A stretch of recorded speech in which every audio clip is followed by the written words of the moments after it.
The flashes started when I was about 8. Back then, they were too short for me to really see anything. The first one happened in the playground.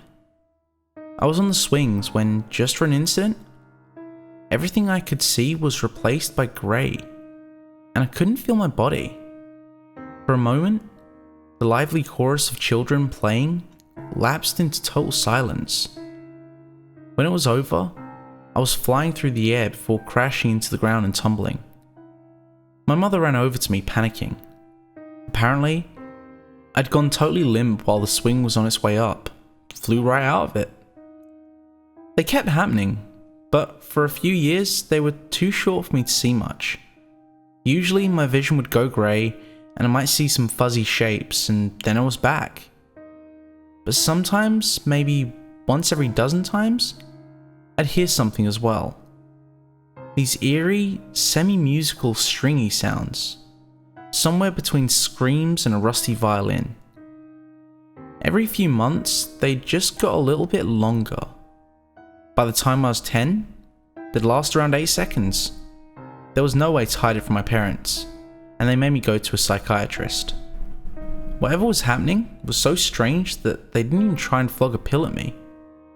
I just kept getting half-heartedly referred to more and more specialised doctors. I think I was 14 when I first started to get a bit of control. A flash happened identical to any other, and one of the shadowy shapes was nearby. At this stage, they weren't even scaring me. As much trouble, confusion and worry they caused, I was used to them.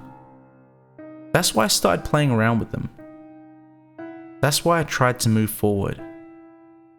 The first few times, it didn't do anything. Then the blurred shape moved a little closer. It might seem strange, but that tiny little push was exhilarating. These flashes, there was something that happened to me that I was a victim of. They made me black out and slap down onto my desk at school. They made me collapse and break my arm in the hallway. There was nothing I could ever do to stop them. So to consciously influence them, even the slightest bit, it felt like I had a little bit of power again. I pushed another time, and the shadow warbled and moved closer, like I was hobbling towards it. I got closer and closer before, for the first time, one of the shapes came into focus and took on some kind of colour. It was a stop sign, faded and battered. All of the optimism and empowerment from just a few seconds ago were gone. I pulled back to reality, feeling more lost than ever. Just passing out and seeing a colour would be some simple nerve-related thing. But I was passing out to have extremely vivid dreams. It was a much less sane problem. The kind of thing you lie to people about. No doctors could help me, and nobody knew anything. So I did the only thing I could possibly do to get more information. I started exploring. I couldn't make the flashes happen, but if I really tried, I could stay for a little longer, and I got pretty good at moving. Soon enough, I was able to stay for a few minutes at a time. I always found myself in a ghost town, smothered in what I now realised to be mist. On every street, there were heavily dented abandoned cars. Shattered glass and canned food littered the ground. Everything was utterly silent, apart from the occasional tortured, screeching melodies. It took me a long time to build up the courage to follow one of those. I was in a gutted food store. All the produce had rotted into one reeking black mess, and the few remaining cans on the shelves were covered in these webbed patches of tar-like goo. Then the squealing notes appeared, just on the edge of hearing.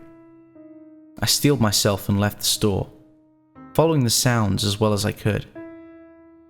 I went down 5 or so streets before it started to sound close. Then, I saw the source. A shape in the mid-distance, obscured by the endless grey. It moved in clumsy, jerking motions, getting closer and closer. It came into focus and I froze, unable to even think of getting away. Going by the torn, hole-ridden slip it was wearing, and the few fine silver hairs drooping from its head, I figured it must have been a woman at one stage. It was an emaciated, hunched grey figure with long gangly limbs ending in hideous stretched hands and fingers. Its eyes were inky pools blending into sunken black eye sockets. Its lips were pulled permanently back over its teeth, making the head look even more like a bare skull, and strange thin spikes like obsidian grew out of its scalp. And it was breathing, releasing drifting silver tendrils every time it exhaled. Through the fear, I managed to wonder if that's where all the mist came from. It looked at me, and its music became a single piercing note. It began jerking and staggering towards me, arms swinging limply with every burst of motion. The closer it got, the more firmly I was rooted to the ground. It got close enough to flail an arm at me. Paralysis broke, and I pulled up my hands, shattered nails tearing across my palms.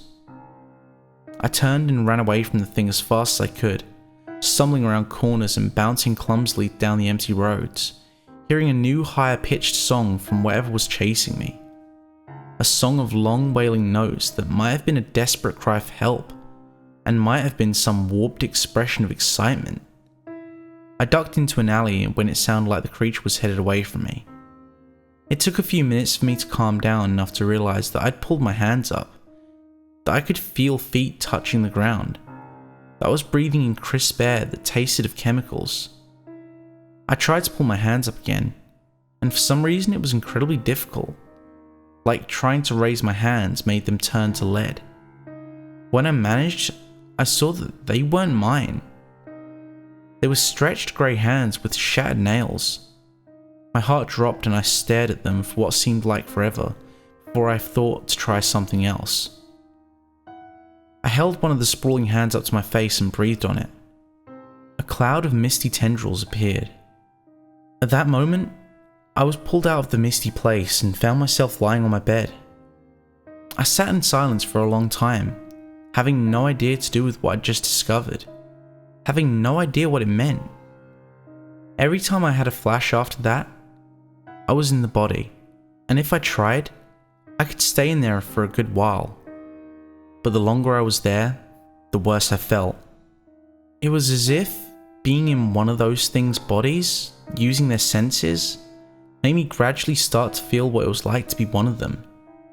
If I was ever there for half an hour, I'd just have to lay down and weather waves of nausea and this vague aching feeling that I should be dead. I tried talking a few times, only managing to make the scraping high notes that comprised the songs I'd been hearing for years. Doing that made the singers get louder and try to make their way towards me, so I soon stopped. I managed to find a mirror in a mouldy, water-damaged apartment. I saw something reminiscent of my own body. It was grey, out of proportion, gaunt, all of the things that had terrified me when I saw them in that singer. But there was enough of my own bone structure in the face for me to tell that it was based on me. I was managing to spend enough time in this world to realise I was always appearing in different parts of the same town, but generally, if I was in a certain part of the town before I was pulled out, I'd be more likely to appear near that point when I came back.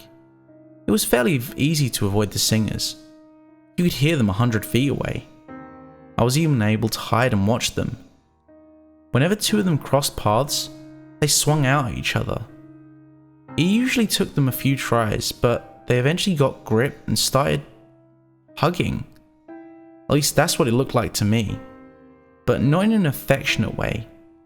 They'd latch onto each other like their lives depended on it and fall down to their knees. They'd start feeling each other's faces and staring into one another's eyes. It was like they were begging each other for help. After a few minutes, they'd stumble back up and go in separate directions, quieter than before. I found a big central road and followed it out beyond the town. Past the outskirts, the road was bordered by a sea of dry brown grass. I figured that even if this was all just in my head, I might learn something by following the road. A couple of times a day, I'd flash in, and if I wasn't doing something important, I'd make my way onwards. I could hear singers from far away, so they were easy enough to avoid, but it did slow me down. After a few days of this, I saw something that broke the monotony of cars and dead grass. It was this 100-foot long, 20-foot deep curving web of solid mercury that ran alongside the road. I took a good while trying to pull out some Freudian meaning out of it before giving up and moving along. Sometimes I'd appear in fields next to the road, sometimes further back or further on in the road where I'd left off. But in general, I kept moving forward. I started to think that maybe when I wasn't there, it played in real time, like the grey glacial body I kept finding myself in just wandered about like all the rest. I tested the hypothesis. One day, after I'd made my way onto a highway, I started to feel myself get pulled back to my body. I got in one of the abandoned cars. It wasn't easy, because it was so hard to move my arms, but I managed it. My thinking was that these things weren't that smart, so maybe the one I controlled wouldn't be able to get out of the car. I know this all sounds like an oddly rationalist way of approaching the dreams, but they never showed any inconsistencies from one to the next. It worked.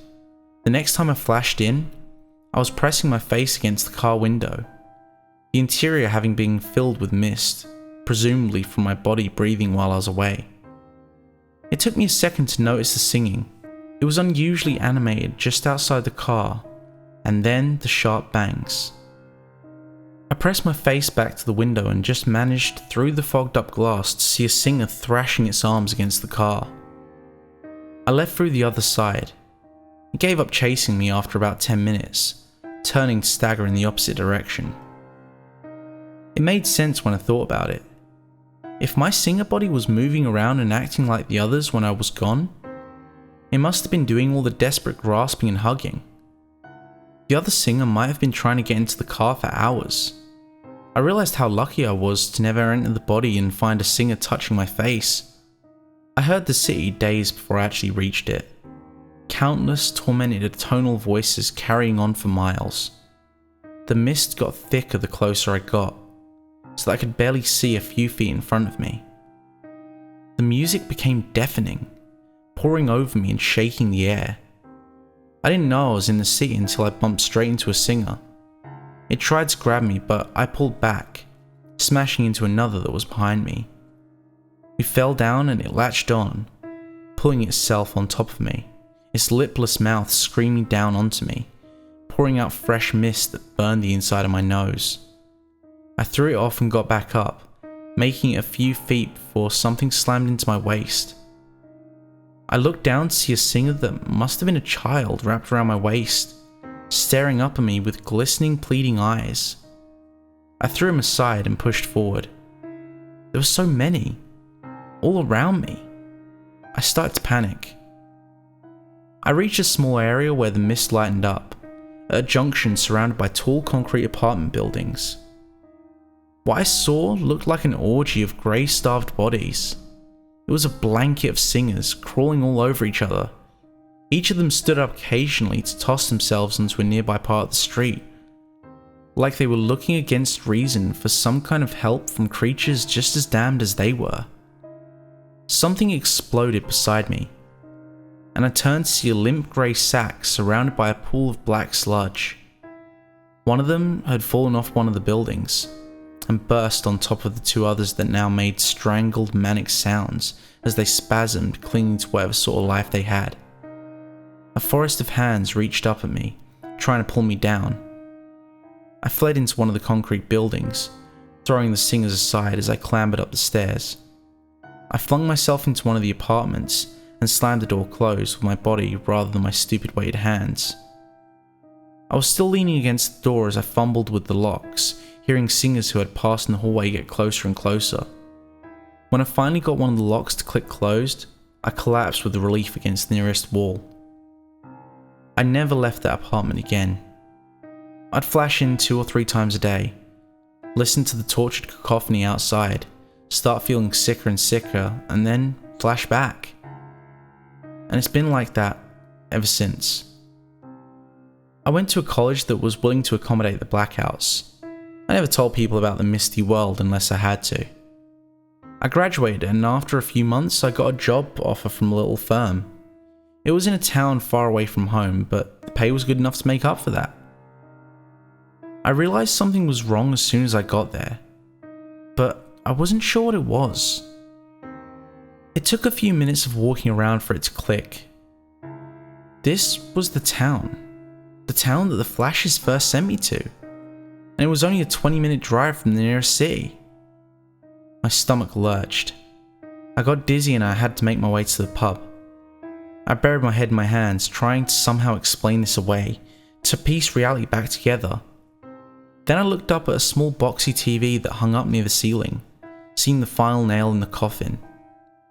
On the local news was a coloured sketch of the mercurial web bending around a highway just as I remembered it.